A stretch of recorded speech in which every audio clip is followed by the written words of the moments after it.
पंजाब के लुधियाना में उस समय अफरा तफरी मच गई जब इलाके में 100 साल पुरानी बनी इमारत ढेरी हो गई। लुधियाना के चोड़ा बाजार के बंदिया मोहल्ला इलाके में दोपहर को वर्षों पुरानी झज्जर इमारत अचानक से गिर गई। उसके मलबे के नीचे आकर एक महिला और उसका छोटा बच्चा घायल हो गए। बताया जा रहा है कि इमारत करीब 100 साल पुरानी है।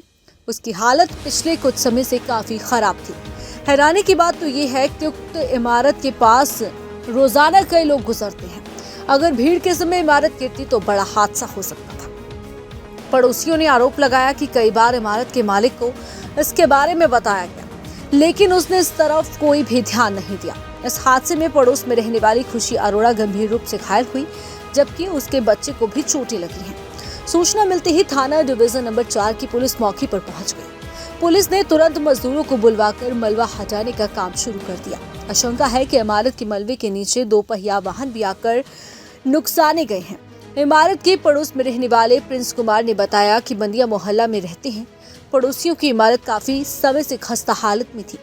कई बार उन्हें शिकायत की गई, लेकिन किसी ने इस तरफ कोई भी ध्यान नहीं दिया। मंगलवार को उनकी पत्नी खुशी और बेटा घर में मौजूद थे। इमारत गिरते ही उनके मकान की दीवार टूट गई।